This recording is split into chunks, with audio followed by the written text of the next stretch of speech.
Hello guys, ayan, nandito kami sa Banana Street. Magbubuko juice muna kami guys. Ayan. So ayan guys, meron pala ditong Enchong Beef Paris Goto. Parang katulad ng binibenta ko to Parang katulad ng binibenta ko. Ayan, may cart lang sila. Sa akin may sarili akong pwesto. So ayan, dito tayo sa may Buko Juice. Ayan. Masarap ba? Masarap? Oo, garantisado. Sigurado ka? Solid. May laman, no? May laman. Okay. Purong buko ba? Buko. Sige. Ito ba yung sa akin? Oo. Ayan. Kaway muna kay ma'am. Ito po ang may-ari ng buko stand dito. Ayan. Yan, dito ka kay Mami Malu. Dito sa Banana Street. Ayan guys, masarap nga, masarap, matamis. Oo.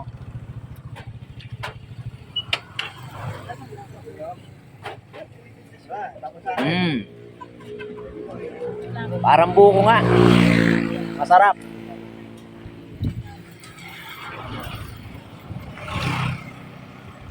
Ayan guys.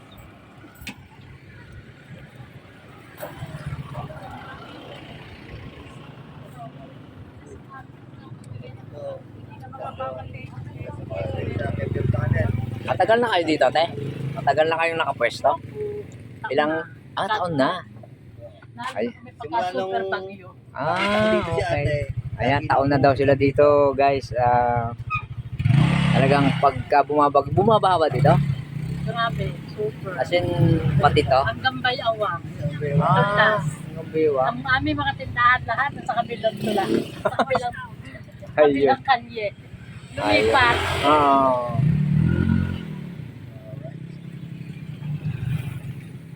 Oo nga, kita mo naman yung yung puno. Tingnan natin guys. Tingnan mo yung yung baha, kung hanggang saan ang baha. Ayan guys, ganun kataas yung puno na yan.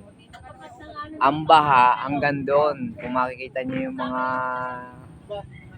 dahon-dahon na yan, hanggang dyan ang baha. So ibig sabihin, talagang itong lugar na to ay umaapaw talaga. Kasi halos ka-level na siya ng karsada o higit pa sa karsada yung taas ng tubig na dumaan dito. So ayan guys, itong nanditong mga tindahan daw pumunta doon sa kabilang karsada. So ayan, pumunta dyan sa kabilang karsadang yan.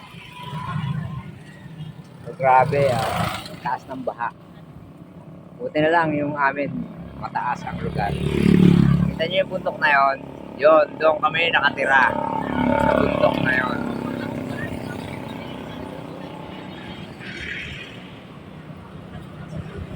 Ayan guys.